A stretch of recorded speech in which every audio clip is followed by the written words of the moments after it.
You know, the topic of dividend stocks here on YouTube is a relatively new phenomenon. And to be fair, I started my channel just a few years ago myself, but there is a ton of dividend content out there, and a lot of it is really good. But I have to be honest with you, because I see a ton of content out there that is just pushing a lot of certain types of dividend stocks that honestly, I think don't really reconcile with being a true dividend stock investor. Even a topic so highly thought of as dividend aristocrats. Yes, dividend aristocrats are awesome. Yes, their dividend histories are amazing, but there are honestly quite a few of them that are not a good fit for most portfolios right now. In this video, I'm gonna break to you 6 different dividend aristocrats that people just love to talk about. In this video, we're gonna cover these 6 different dividend stocks. I'm gonna share with you what they are. We're gonna look at their current dividend metrics, what they've done historically. I'm gonna share with you exactly why I don't own them in my portfolio. Honestly, guys, I'm not looking to ruffle any feathers here. You might disagree with my content here on this video, might disagree with my fundamental policies regarding these stocks, but that's okay.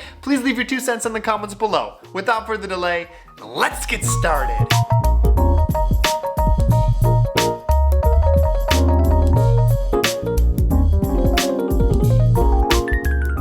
Hey guys, Joe here. If you're new to the channel, make sure to hit that subscribe button below the video to make sure you don't miss any of my future videos. And if you do click that subscribe button, make sure to leave me a comment below saying you subscribed, and I promise to personally respond to your comment. Just as a quick reminder, guys, every single dividend stock spreadsheet I utilize in my videos here on YouTube is available in the Patreon community, where we cover extra dividend content. We follow what I do in my own portfolio, which I share every single time I make a change, new stocks, selling stocks, buying new stocks, whatever it is. Additionally, I have access to my monthly dividend stock spreadsheet, which I put out every month, which covers every single dividend stock that has been raising dividends for at least 5 consecutive years. If you want more information on joining the Patreon community, check out the link in the description below. All right, guys, here's our spreadsheet. We've got our dashboard here, which we will slowly review, along with some extra data we'll look at on each individual company. We've got 6 different dividend stocks here we're covering, all dividend aristocrats. All 6 of them I do not own in my own portfolio. All right, first dividend stock we're gonna cover here on this list has relatively good dividend growth rates. It's a dividend aristocrat. It's got strong payout ratio metrics, both with respect to net income and free cash flow, and that is Walmart Corporation, ticker symbol WMT. Honestly, guys, Walmart is a great company. It's a great stock. It's a company that you can't really argue against their overall competitive advantage. They're a strong company that performs in good times and bad times. If we look down here, we can see their price history since 1972 is really strong. It really has taken off since the 1990s and performed really well. If we look down at their dividend history, they're a strong dividend payer as well. We can see their dividend payments over time. We can see them starting in 1974 all the way through 2021. So I guess the big question is, why don't I own Walmart in my portfolio? Honestly, 2 big reasons. Number 1, their dividend yield, and number 2, it's an expensive stock right now. Let me explain. If we look at their metrics here for Walmart, so Walmart's got pretty weak dividend growth rates. Actually, 3 reasons. Dividend growth rates, below 2%, which tells me that their dividend is being eroded somewhat by inflation every single year. Their dividend yield, 1.51%. Honestly, truly, can you call yourself a dividend cash flow investor if you own dividend stocks with yields of less than 2%? I would even argue less than 3%. Yes, there are some quality companies out there, as we're gonna cover in this video, that have really strong metrics as a company, but if you're a dividend cash flow investor, not a dividend growth investor, not just a dividend investor, but one that really is focusing on cash flows, how can you justify owning Walmart? 1.51% of their dividend yield. Historically, they're at 2.07% over the past 5 years. So they're really rich on price right now because that price has popped up compared to their dividend payments. Really strong payout ratio at 29%. But if we pop over here, we can see that we look at their PE ratio. This is one of the best metrics out there to understand how expensive a company is.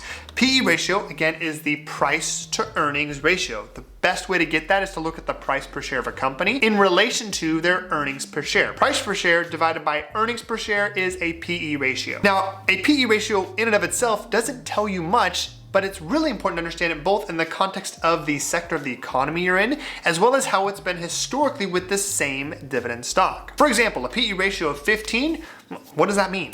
Well, if it historically has been 30 and it's 15 now, that tells you this company is a buy. Unless, of course, the company has some fundamental issues that it's dealing with that could prevent it from being a long-term solid company. But otherwise, a PE 15 means it's a buy right now because it's historically been around 30. With Walmart here, we can see that their historical PE ratio, going back to the 1990s, early 1990, has been right around, we got 20s, 30s, down to the high teens, up as high as 45, 50, back down here to around 15, 14, 13, 12, 11, 12. And then really since around 2015, it's been on a rise to where it's above 20 to almost, was it 30 right now? 34.77 with a median of 24. That tells you this stock is expensive right now. It's not a buy. Now, if it had great dividend metrics, you could consider still buying more shares of this company, but how do you justify buying more shares of Walmart right now? All right, second stock we're gonna cover on the list here is Lowe's Companies, L-O-W. Lowe's Companies is in the consumer discretionary sector of the economy.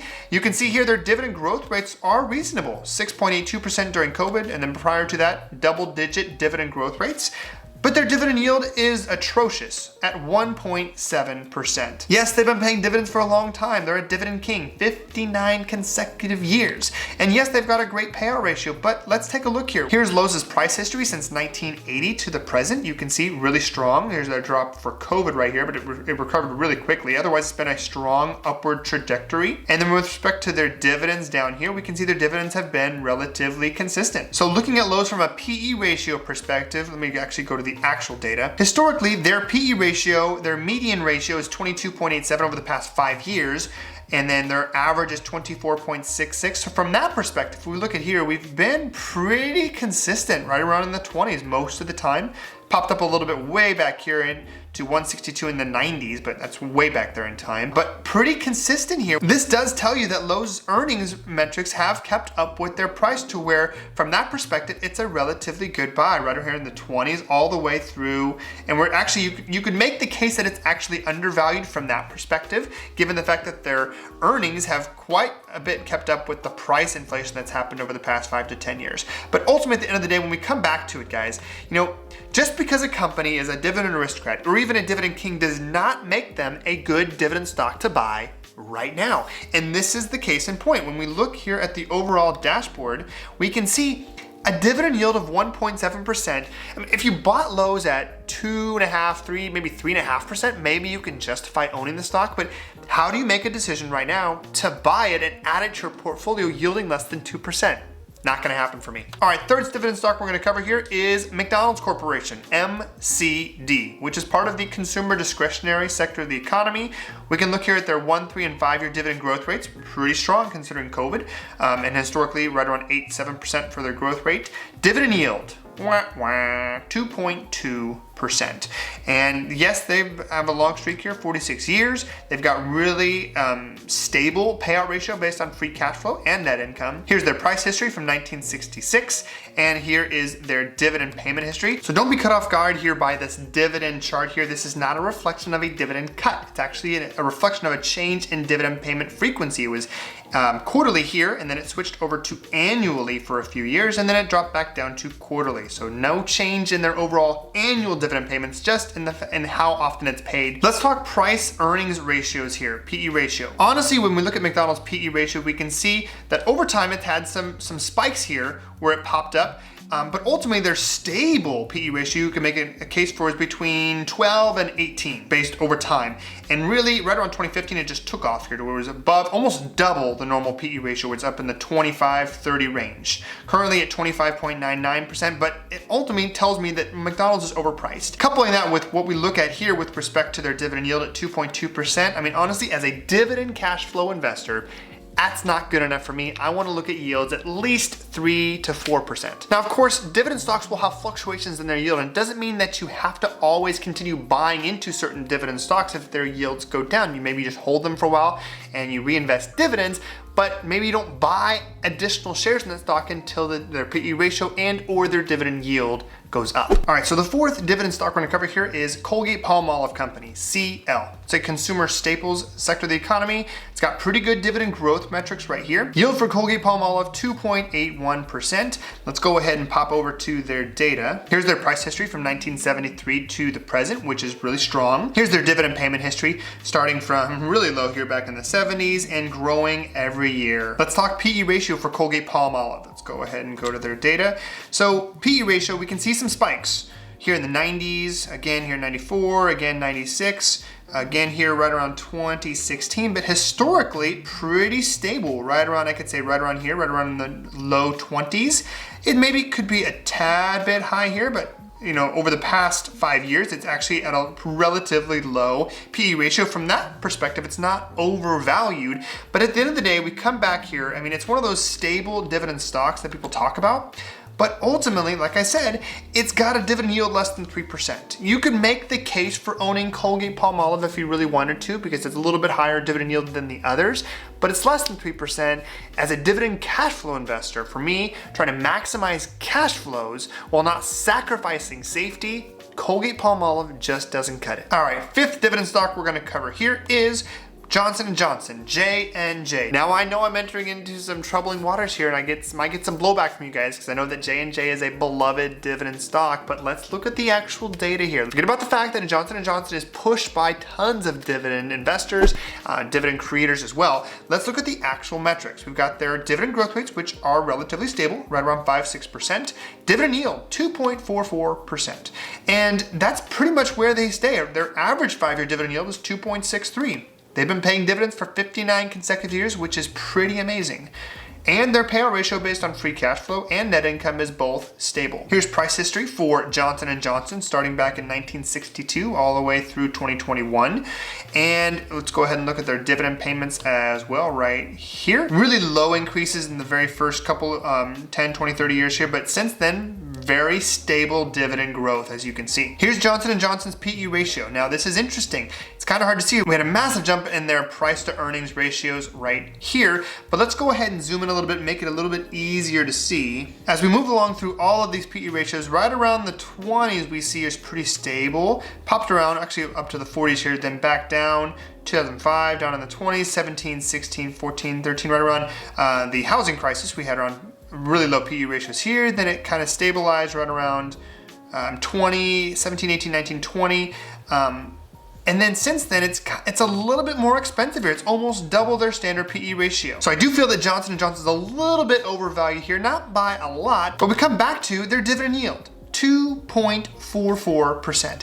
That's just not good enough for me. Yes, it's a quality dividend stock. Yes, it's probably never going to cut their dividend, right, until you see some fundamental changes in the company. But in my portfolio, somebody who is a dividend cash flow investor, it just doesn't make the cut. It's not worth it, the amount of money I'd have to put into this stock to get the yield and the cash flow that I want. All right, last dividend stock we're going to cover here is the Procter Gamble Company. PG. In the consumer staples sector of the economy, really stable dividend growth rates as you can see right here. Dividend yield just a share above Johnson & Johnson, 2.45%. And their 5-year dividend yield was around 2.85%, so a little bit lower than their average yield over the past 5 years. 65 years of growth, that's amazing. And their payout ratio, both on net income and free cash flow, very stable. Here's their price history from 1962 to present. Very stable growth here, some bumps, ups and downs along the way, but over time growing. We come down here to their dividend payment history. Really stable growth here from the 90s all the way through 2021. Let's talk about Procter & Gamble's PE ratio. We can see here going back to the 90s, we were right around 17 on their PE ratio, popped up here to the 20s, 30s, 40s, back down again here in the housing crisis down to 10, 11, 12, and then right around along this way, 17, 18, 19, 20, up here in the high 20s, back down to the 16s, and then up here right around 26, which I think is relatively normal. You can make the case that it's right at normal value in their standard PE, so it's not a bargain, not really overpriced either, but really what I come back to is it's a dividend stock that people love to talk about that just doesn't have the yield to make it a strong dividend stock. I'll call it a safe dividend stock, right? It's a stock that's probably never gonna cut its dividend anytime in the near future. it's just too safe and too low for me. I'm curious to know what you guys thought about this video here. Maybe it doesn't jive with you at all. I just see a bunch of videos out there, you know, buy these dividend stocks and hold them forever. Stocks that you never have to worry about. And yes, but I mean, if you're looking for dividend yields below 3 or in the low 3s and you want safety, just buy a dividend ETF. You don't have to buy individual dividend stocks, but I choose dividend stocks, individual companies, because I can maximize dividend yield, maximize dividend growth rate, and be able to track these companies to make sure that I avoid any dividend cuts. For the record, I've never had a dividend cut on any stock in my portfolio. Make sure to leave your 2 cents in the comments below, guys. I want to know what you thought about this, what other dividend content you want to see, what other dividend matchups you want to see. We'll continue to build out our dividend aristocrat spreadsheet. We might make another one for dividend kings potentially. What other matchups? I know that somebody put out there they wanted to see Home Depot versus Lowe's. That's on the docket coming up here as well. What other matchups you want to see? What other things do you want me to make videos for you guys about? That's all I got for you guys in this video. Have a great rest of your day, and please continue to stay healthy, both physically and financially. Have a good one.